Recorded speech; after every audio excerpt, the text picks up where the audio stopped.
Wondering what life is really like on Canada's wild and crazy West Coast? This podcast is all about the people, the places, and Vancouver Island time. Together, we'll explore this island paradise, a combination of ocean, city, and country living. We'll meet the fabulous locals, such as the Fudge Fairy and the Chicken Lady, who have chosen Victoria and Vancouver Island as their home. And we'll learn what makes this place unique and special to those who live here. And now, your host of Vancouver Island Time, Jane Johnston. Hi everybody, it's Jane Johnston with the Bar Hill Group at Remax Camosun and host of Vancouver Island Time. I'm here with Sharon-Rose McNeil, and we're going to be talking about the Sidney area as well as your business, which is? Oh, I run a sales training company called Honor Sales. Okay, and first of all, we're going to start off our meeting with our cards from our friend Johanna, so pick your card. Anybody that knows me always knows you're going to get a dose of motivation when you come over to our house. So my card says, you are enough. Isn't that? I love that. What does that mean to you? It means, you know what, that I don't have to be perfect. One of the things that I think probably has been my biggest struggle in life is just, going for perfectionism and just realizing that done and doing your best is good enough. So that definitely resonates with me. Okay, mine says, it's going to be okay. You are going to be okay. Well, this is a good one for this year because I've had a lot of rough times this year with my mom passing away and business kind of going up and down. But, it's sometimes that's one of the things I wish I'd been told when I was younger. Oh, isn't that so true? And actually, I can identify with you because my mom passed away this year as well. And, it is going to be okay. But I think it's like, it's kind of like a big wave, right? You just have to, you see it coming and you're like, oh no, not grief. I don't want this, or I don't want trouble or change. And then you see it. And then, just being open to just saying, okay, here I am, and just riding it and knowing that you're going to come out the other side. Yeah, I keep waiting for the tears to come out of my eyes. Oh, well, I'm here. I always have a hug. Okay, so let's talk about Sidney. How long have you lived here? So we've actually lived here for 5 years. And we moved over here from Surrey, and my husband works for BC Ferries. And so we had come over here 1 month and we lived in the Pier Hotel, and we literally, 5 years ago, just fell in love with Sidney, and we were staying there, and we were training for a marathon at the time. And so we were going out and we were running along the ocean, and we were able to cycle around the path that goes along the airport. And at the end of that month, we were just both like, we don't want to live in Sydney, in Surrey anymore. And so we just made a decision to finish our home. Our home was under renovation, and we just made the decision to move to Sidney. So one of the things I find about Sidney that's kind of unique compared to other areas is it's so flat. Oh, flat. Well, there is hills, but yes, you're right. It predominantly is kind of flat. Yeah. What do you find about the demographics here? Well, when we moved here, we were actually warned, like, are you sure you want to live in Sidney? Because it's obviously predominantly, a lot of retired people. But for me, that never bothered me. Like, my parents actually had me later in life. They were over 40 when I was born. And so I had really a lot of my life grown up with a lot of retired people. And honestly, I find them really easy to get along with. And so it didn't bother me at all. But, since we've moved here, we've actually made all sorts of friends in our age bracket. But yeah, we just love it. No regrets at all. It's not a big deal for us. I find it kind of a happening place, actually. So I came here with some clients who were we were looking at different areas. So we were looking at Cook Street Village, and then Sidney was their other place. Okay. Yeah, I mean, we love Sidney. It's definitely growing here. Like, sometimes I'm actually surprised that, I might not drive down a street for like a while, and all of a sudden it's like, oh, there's a whole new building there. So it's definitely changing, and it's definitely growing very quickly as well. Yeah, I noticed they took the middle school and rebuilt it and then put a housing development where the middle school was, and then they have condos behind the high school. Yeah, and actually right across the highway from that is one of this year's lottery homes as well. They put that in. So it's growing very quickly, but we absolutely love Sidney. For us, just the perfect place to live. So where do you go out for dinner, or where are your favorite places to eat? Okay, so we're actually just one block from the ocean. And so what we like on a Friday night, it's kind of our date night. And we'll just actually head out our front door and we'll go down 3rd Street and we'll go to the Surly Mermaid. And it's kind of the happening place in Sidney. And sometimes it's actually so busy you can't even get in there. But I would say that's kind of like our favorite hangout. So if it's busy, then we'll go next door to the Rum Runner. It's just a little bit more quiet ambience. And then we also, I'll tell you about a new place that just opened. You may have been there, but we have a new wine bar called The Farmer's Daughter. And that is absolutely lovely. And you can go in there and they have cheese and wine from all over the world. And yeah, it's a great little place. So we're actually getting a lot of new places, and actually a lot of people come in from Victoria as well just to go to the Farmer's Daughter. So that's another really special little place. And there's also is it the Victoria Distillery? Yeah, we have, there is a distillery in town. I don't go there too often, but we definitely have one. My only little complaint is that they don't serve food. It's just kind of drinks. So we usually, if we go out, we like to get a little appetizer or something to go with our food, but it is beautiful inside there. I went to that little restaurant on the pier, which was lovely. Oh, okay. Yeah, they have, they do really good fish and chips and a seafood chowder. Yeah, it's really cute in there. What about parks around here? So yeah, there's no shortage of parks. We have Talista Park down right on the ocean. But one thing that I love to do is I'm a little bit of a hiker as well. I guess, like an outdoor enthusiast. And so we have this place called Horth Hill. So if you go there, you won't think that Sydney's quite so flat. And I like to take our dog Russell there and do a hike. It's about 3.5 kilometers around there. It's just perfect. So that's kind of one of my favorite spots.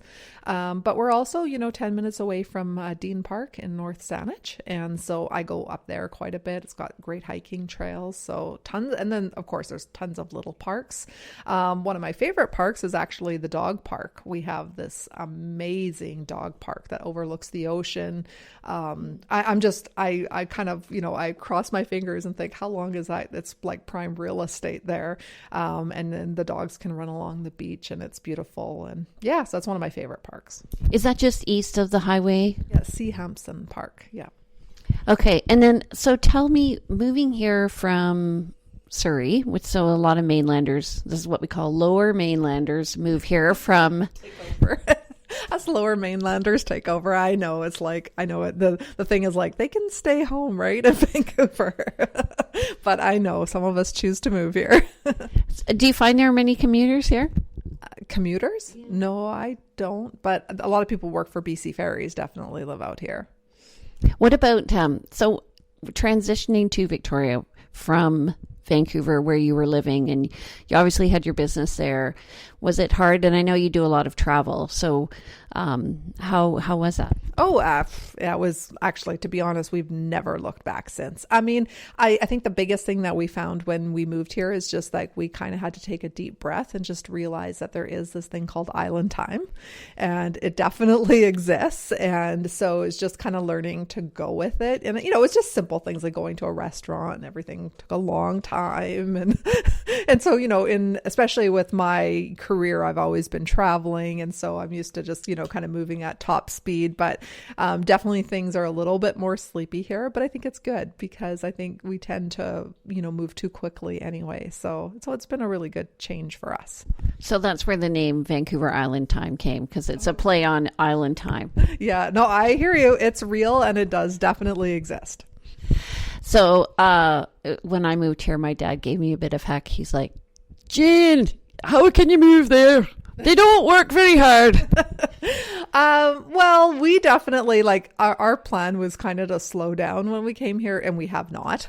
My husband just works crazy overtime, and same with me as well. But, I do find when we are home that it's very relaxing, and it just has a great community feel here as well. Like we actually know all of our neighbors on the street, I think within about all 12 houses.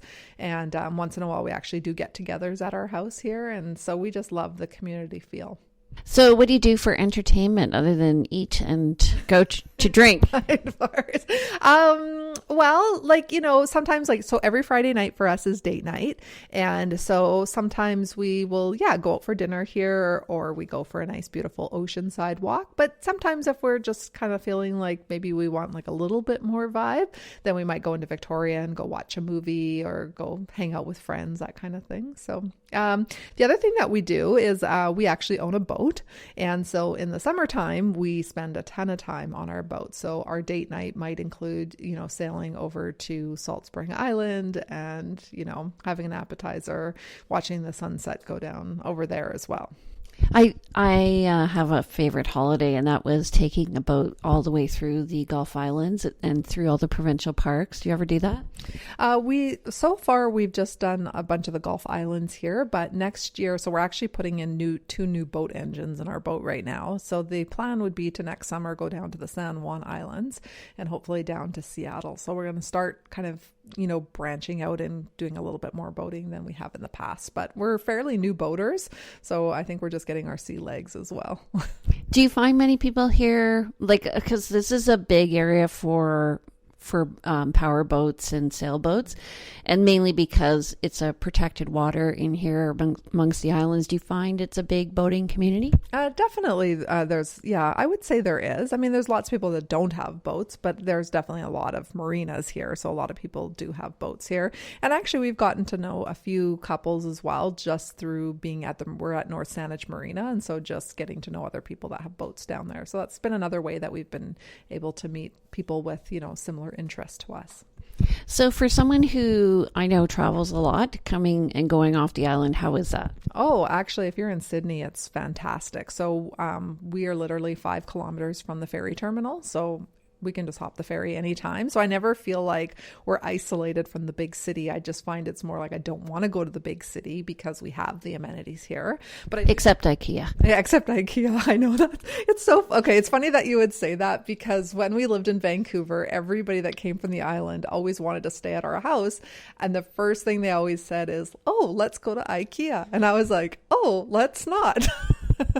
And then when we moved here, and then I was like, "Oh, we need to go to IKEA because we need some furniture." So it's kind of an IKEA joke. And then as well, we have the Victoria Airport is right here, so it's so convenient. I fly all over Western Canada, and I can just within 5 minutes I'm at the terminal, so it's great. And do you find it's expensive? That's the one thing I found is it's kind of costly to get off the island.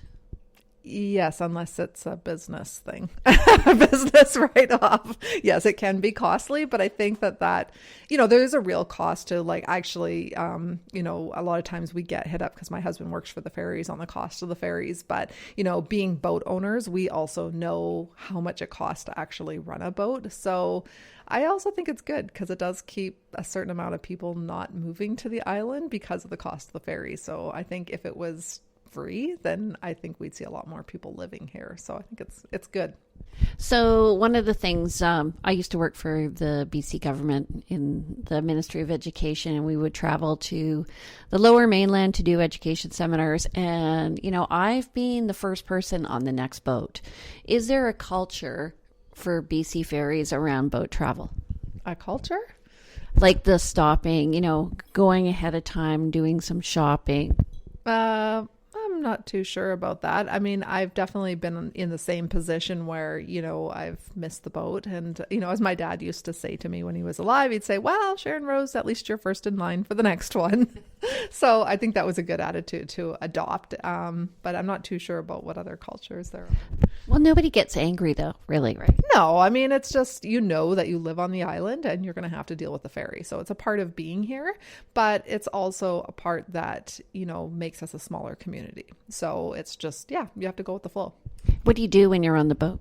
On the boat, I generally, if I'm on the top deck, I put music on and read in my car. Unless I have my dog, then I go to the dog area. And if it's around a mealtime, then generally I'll go have lunch on the ferry. Yeah, my husband loves to go on the buffet. Oh, the buffet. I don't do that very often, but yes, it's they have a nice buffet. Actually, many seniors, because I know this because we live in Sidney, they will actually take a day trip, a cruise to Vancouver and go across, enjoy the cruise, and then on the way home, they'll enjoy the dinner buffet, and it's kind of like a sunset cruise. That's a great idea. It is actually, and I think there's certain days of the week the seniors can ride for half price too. So yeah, so some seniors just enjoy it as kind of an outing.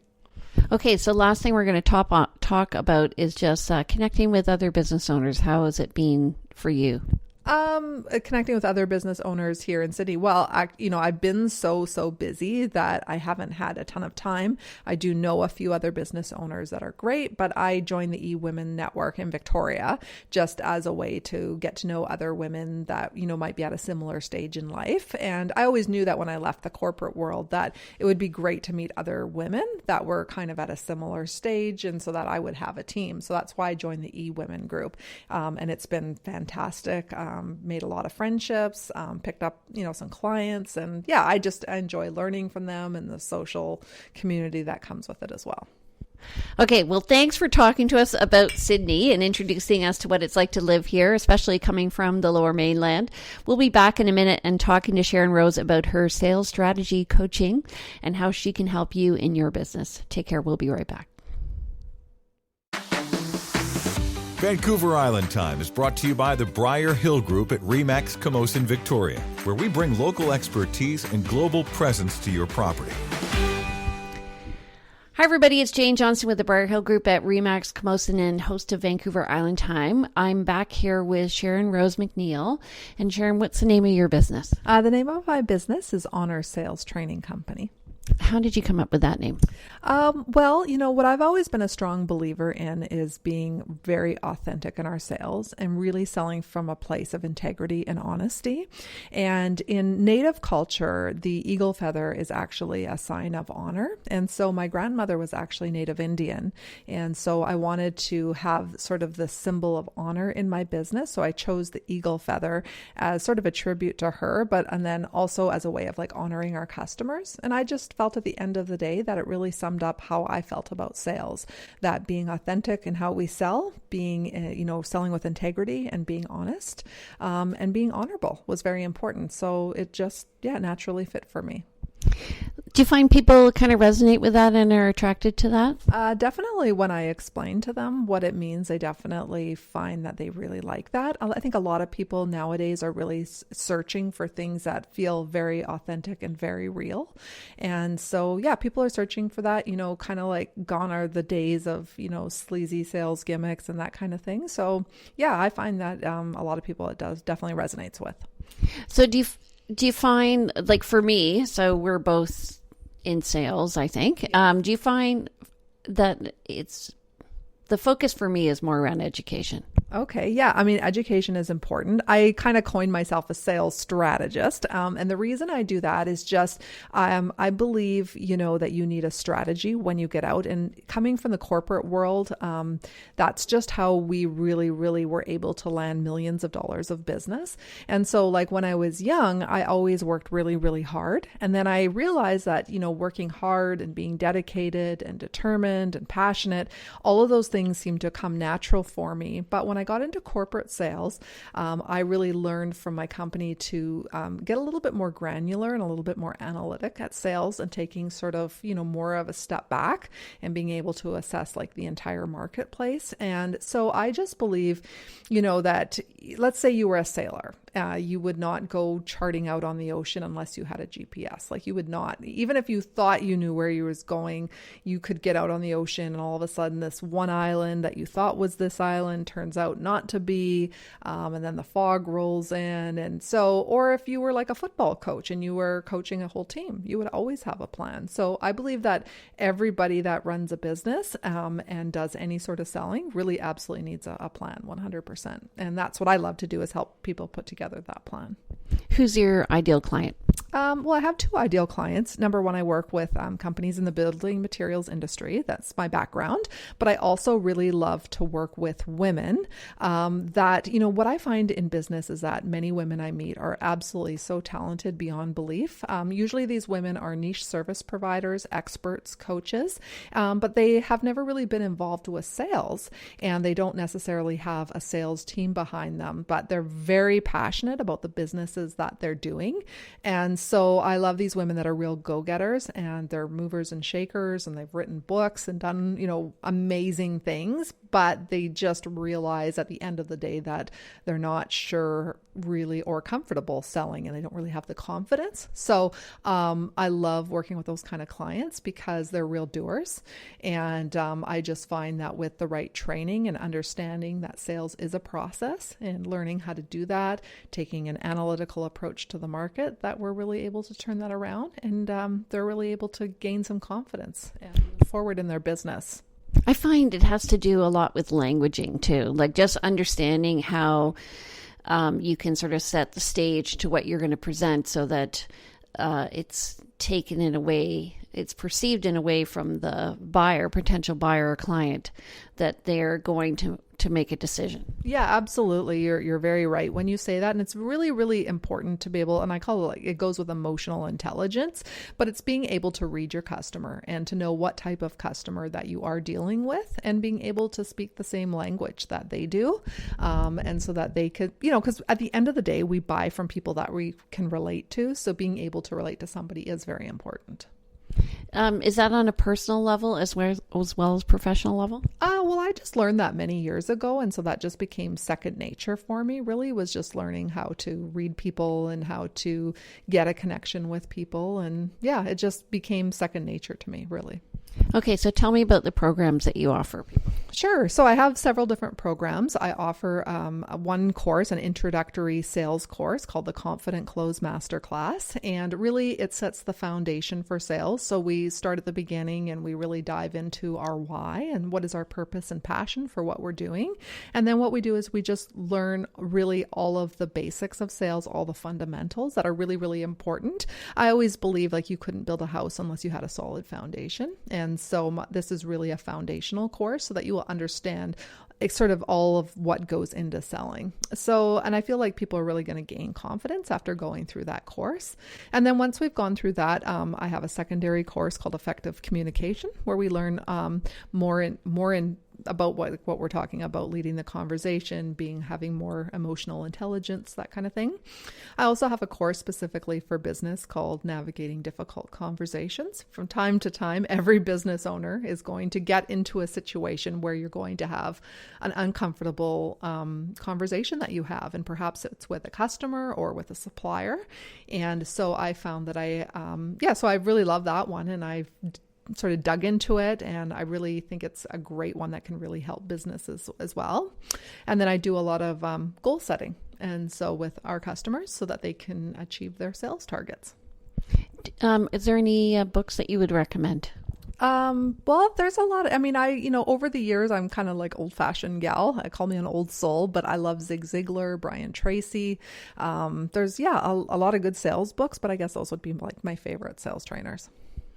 And do you go to sales training yourself? I have gone to much sales training. So back in the day when I was 18, I actually sold vacuum cleaners door to door for 6 years and actually supported my whole family. And I went to, I'm going to call it sales school 5 days a week. And every day we did sales training, Monday to Friday, for several years. So I'm going to say definitely I've done a lot of sales training. In the corporate world, I actually did formalized sales training as well. So which was just, like more corporate sales.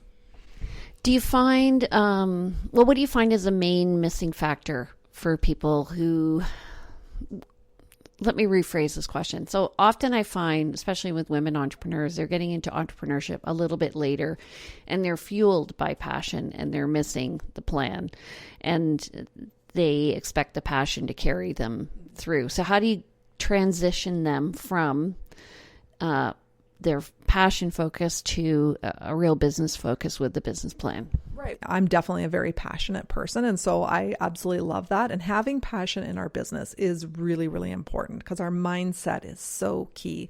At the end of the day, if we're not passionate, our customers are going to feel that and they're, going to sense something. But when I sit down with women and we and we go through like, hey, like I said, if you were a sailor, would you sail without a GPS? Or, if you were a coach, would you, and maybe they are coaches, but you were a football coach, would you have a plan? And then when I ask them, them, like, what is your sales plan? Most say that they don't have it. They're just kind of winging it. And so when I ask them, like, what's your prospecting strategy? What's your sales plan? Those elements are missing. And these women are, highly educated. They're very smart, and it does make a lot of sense to them. And so when I talk to them about making sure that you at least understand the basics of sales, why people buy, what makes them tick, and putting together a strategy plan for how you're going to get there is very important. And so it does make sense for a lot of people. Do you find most small businesses fail because they don't have the plan? Well, I think small businesses fail for many different reasons, but I definitely think I know for a fact that you cannot be in business if you cannot sell your products or services. So it can definitely be, I think sales is where rubber hits the road. And I've noticed even just in being an entrepreneur, I'll notice new entrepreneurs come in and they're really excited, and they're really passionate about their business, and they'll do a lot of branding. They'll make, branding photos, which all is important, but they're really excited with those details, business cards, logos, and then all of a sudden they realize that the customers are not flowing in. And that's the moment when we talk about having a plan and they realize, oh, oops, no, I don't have a sales plan, and no, I've never sold anything. And in fact, I don't want to sell, or I don't like selling. But once they realize that, that there's some things to learn, and they get comfortable with it, and they realize with some practice and with the right skills, that they can actually learn to embrace it and even have fun with it. So I mean, for me, I love sales, so I love being able to share that with other people as well. Tell me some success stories of people who've worked with you. Sure. Well, I've had several female entrepreneurs that have worked with me. One of the things that I do in some of my programs is like a full Voxer support. So, I can teach somebody sort of the essentials of sales and what it takes. But what I firmly believe is that some of the learning is in the ongoing process. So, for instance, I had a client called me up. She was working on a $7,500 deal, and she sent me a quick message on Voxer and said, I just need a quick strategy call before I go into this meeting. And so I called her right back, and we spent 5 minutes on the phone together. And the customer was trying to get the package for $5,000, and she ended up closing it for $7,500. So I find that ongoing support and even some role playing, that's where the magic happens. Do you think when you bring up a really good point. Do you think when people start their business, they have trouble believing in their own value because they're new to the business, even though they do bring value to the table? I think a lot of women in general struggle with communicating their own value. And I know even for myself, like I've sold, worked a territory of over $12 million. And, when it's been somebody else's product, I think, and a lot of times it's easy to sell that. But when you create your own product or service, it can feel a lot more personal. And, obviously rejection is a part of sales, and you have to get comfortable with that. But I think for a lot of people, and I know I've actually struggled with this myself, is that when it's your own product or service, it can feel more personal than if you're selling for somebody else. So what strategy do you give people who are trying to overcome that? Well, I mean, first and foremost, we talk about it, right? And so we get our feelings out on the table. And, a lot of times like that helps a lot. And then being, able to realize that there's a bit of numbers to it. And then also being able to really look at what benefits and what services and value that they're bringing to their clients. And then when we start to really lay it all out, it's like, oh, wow, I was thinking about this the other day with my business. Like I could help somebody, and if they go make $100,000 this year, like what incredible value, or they impact 10 people this year. So when you start to look at the value that you're bringing to somebody, it can really be a real game changer for you as well. Yeah, I've been working with new realtors, and they're afraid sometimes about talking about the money that they're going to earn, or that they're even worthy of earning the money, because real estate is really up and down. And if you look at it over an average, the average realtor doesn't actually make that much money. That's true. Yes. I'm a very dear friend of ours is actually a very successful real estate agent. And so we've had a lot of good conversations about real estate. So I understand where you're coming from for sure. Yeah. So what I say to them is, you think you don't know anything about real estate, but just understand even as a beginner, you've gone through a course and studied for 6 to 8 months, maybe a year. and that you're sitting there talking real estate every day. Somebody's coming in, you look like the expert, be the expert. That's right. Yeah. I mean, and sometimes, at the very beginning when you're new, you don't like 100% feel it. So, there's a bit of I'm actually an introvert. And so what I found initially is that I actually picked out kind of a power suit that I used to wear way back in the day. And I always sold when I wear the suit, but it was kind of like, it's like putting on a hat, right? And for that moment, you turn into a real expert in your niche. And so that can be, very beneficial, that tactic. And then you can go back to being you when you're not selling. What about what people wear? Because I tend to be more casual than the average person, but I'm also known to crawl around basements and, crawl over a sty and go into somebody's couch or whatever. Well, what I feel, there's two things, is I feel first that you need to dress for your ideal client. So you need to know the situation and be able to read where you're going. And if they're really, really casual people and you show up in like a 3-piece business suit, they're probably going to be uncomfortable. So really identifying and knowing who the client that you're dealing with is very important. And then just dressing one level above them to keep that professionalism. Also, though, as I believe that whatever you wear needs to make you feel good. And at the end of the day, if you feel good, that's going to come across in everything that you're presenting. It's interesting you say that because a few years ago, I would try on dresses before the Women at Work events, and I would say, which dress should I wear? And the one that I was always smiling in was the one people picked because I looked happiest. Right. Yeah, well, absolutely. I mean, if you are comfortable in it, it's going to radiate in everything, and people are going to pick that up for sure. So do you have any sort of final tips for people? What are like 3 top tips you'd give for people who would want to work with you? Okay. Well, I mean, I know for me, one of the things that really changed my career is having a really good support network in place. And, years ago I did well in sales, but I didn't have like the full support. And when I got into corporate sales, it was actually my second marriage, and my husband was just really, really supportive of what I was doing, and having that full support at home made a huge difference. And then as well, I got a mentor. And the mentorship really helped because I was working with an older woman that had been in the business for many years.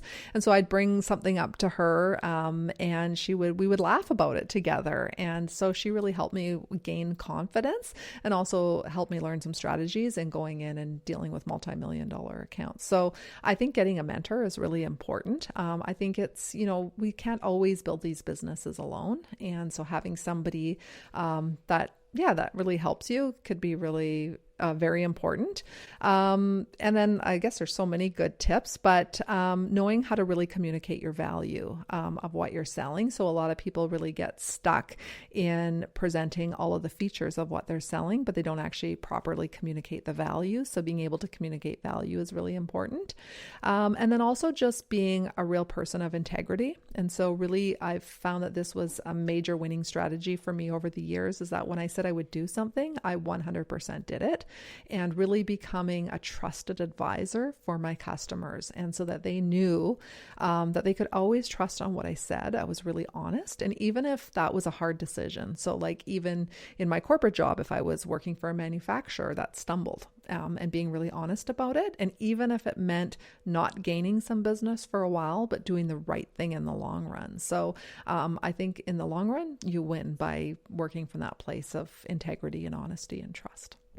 Awesome. Well, that's a great point to end up on. So thank you so much for joining us today. Well, thank you so much. It was a pleasure having you in our home and welcoming you to Sidney. Okay, and if you want more information about Sidney, contact me. I'm Jane Johnston with the Briar Hill Group at Remax Camosun. And if you want more information about Honor Sales, you can contact my friend here, Sharon-Rose McNeil. And how do they get in touch with you? Well, you can check me out on my website, which is www.honorsales.com, or you can email me at srmcneil, MCNEIL, at honorsales, HONOR, honorsales.com. Okay. And if you want to get in touch with me, my number is 250-744-0775, and you can reach me at briarhillgroup.com. Take care. Have a great day. Welcome to the neighborhood. We hope you have had some insight into West Coast living. If you know of someone or someplace that should be highlighted in our podcast, we love to hear from you. please go to VancouverIslandTime.com and click on our Connect button. See you next week on Vancouver Island Time with Jane Johnston.